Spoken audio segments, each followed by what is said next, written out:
Well, joining me now is a member of Greenland's parliament, Kuno Fenker. Thanks so much for taking the time.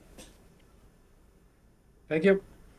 The last time we spoke, you said that you did not interpret President Trump's remarks to that time as a threat to use military force against Greenland or Denmark. Now you have multiple administration officials on the record saying that options up to and including military force are on the table. What's your reaction to hearing that? Well, I don't want to fearmonger people anymore, and I will say that if I listen carefully to what they're saying is that if Russians, Chinese, or any other adversaries for the hegemon, the United States, is here in Greenland, or make some maybe getting too close to Greenland in regards to minerals, oil, gas, whatever, then they wouldn't rule out military force. Of course, the number one hegemon in the world will have to say that. Well, to be clear, he was talking about military force not against Russia or China, but possible military pressure to force Denmark or Greenland to give up its own sovereignty. What's your reaction to that? If the U.S. president were to order military forces to pressure Greenland to join the United States? Again, I don't buy that narrative at all, and I'm a little bit sick and tired of hearing that, actually. So I will say that Greenland and Denmark has to be diplomatic. I think the reaction, which is like a child in tantrum, should stop, and then we should take some official contact with the United States and speak with them directly on what their concerns are and what the possibilities are. Greenland wants the independence, which we want our sovereign country back from the annexation that Denmark did in 1953. So the possibility of a compact of free association that the United States is open about, as I can hear, is a democratic process that they also did in Micronesia, Palau, and the Marshall Islands in the decolonization process. So that is, in my opinion, a positive aspect. Okay, but to be clear, I'm quoting the actual words of the president and White House officials. I'm not making them up.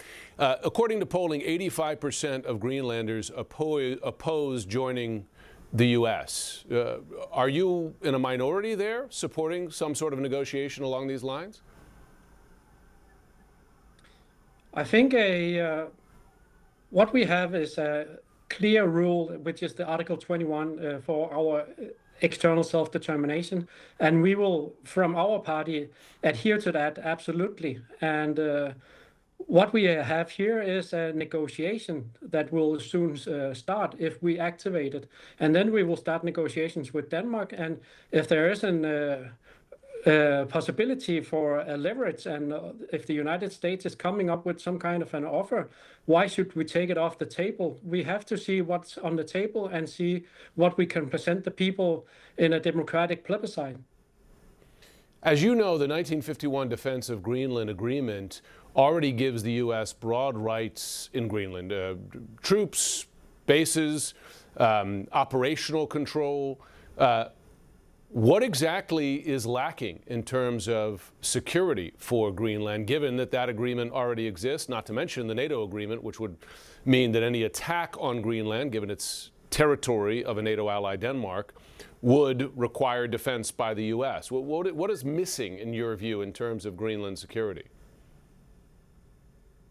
Yeah, the agreement with Denmark is from '51. So, and Denmark made that without the consent of Greenland, and that was while we were still a colony of Denmark. So that has not been.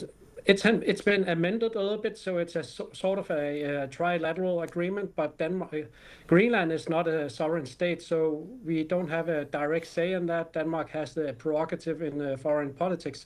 So what is needed here is that in 2009, the Prime Minister of Denmark promised the United States that they will up the ante in regards to the budget and defending, and also the military budget in Greenland. They haven't done so. So that is what is lacking. And also, yes, the United States has the possibility to put up the military equipment that they would require, but in the consent and of the Greenlandic people, in my opinion. But we are a bit tired of going through Denmark all the time, and we need to have a direct talk with the United States, and also the United States can give us security guarantees. I don't think anyone else can do that.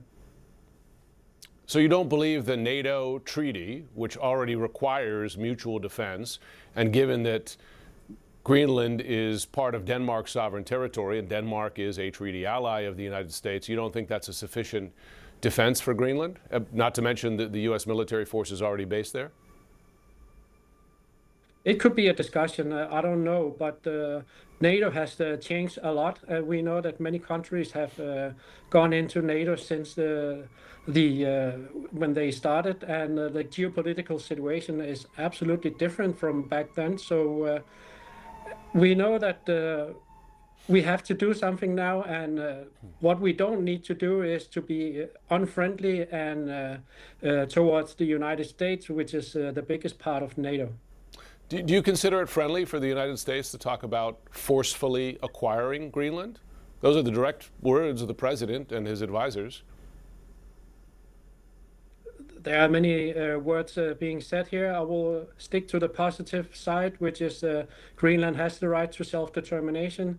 They would welcome Greenland to the United States, and also many comments here are already been spoken by the special envoy and so forth, that they will not use a military force against Greenland or Denmark, but it will be if there is an adversary in the area that needs to be taken care of. I would recommend you read the remarks of the president and the White House spokesperson today, because they were quite different. Kuno Fenker, thanks so much for joining. Well, I haven't seen it. Yeah, thanks. The White House is not taking military force off the table, saying in part this: the president and his team are discussing a range of options to pursue this important foreign policy goal. And of course, utilizing the U.S. military is always an option at the commander-in-chief's disposal. Among the host of very serious issues here now, Greenland is a territory under the Kingdom of Denmark, a NATO ally. On Capitol Hill, this notion has sparked bipartisan backlash. CNN's Elena Treen is live at the White House for us this morning. What more are you learning about the options, as the White House is saying, that they are considering now?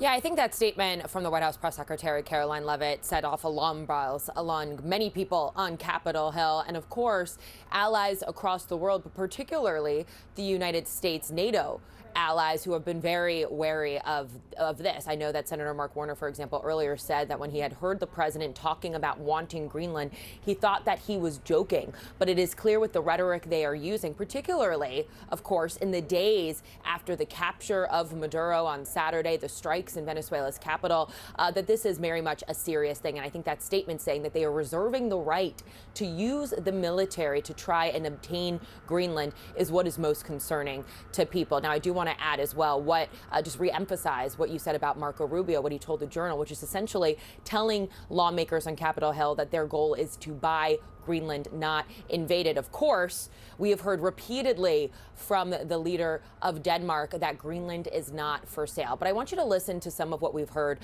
from Republicans and Democrats alike, including the House Speaker Mike Johnson, on this very issue.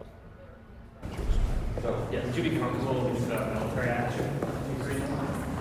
No filming downstairs. Ultimately, the people of Greenland would have to vote, and potentially Denmark. I'm not sure who would have to vote, but you won't get there by insulting them. Sure, it would be good for U.S. national security, but it would also be illegal.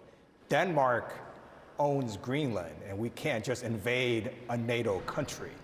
That is insane, and the president has no justification for doing so.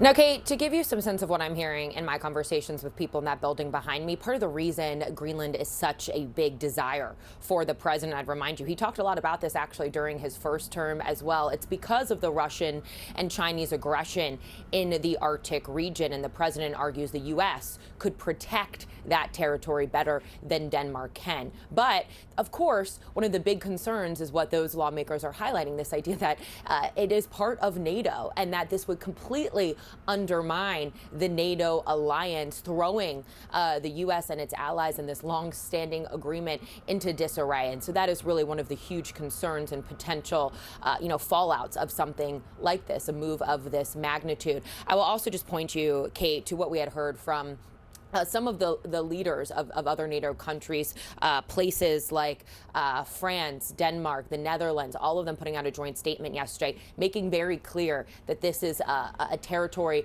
that NATO wants to defend, that European allies who are part of NATO want to defend, and that is part of their sovereign territory, and that this would be a huge undermining of the agreement. So keep that in mind throughout all this coverage.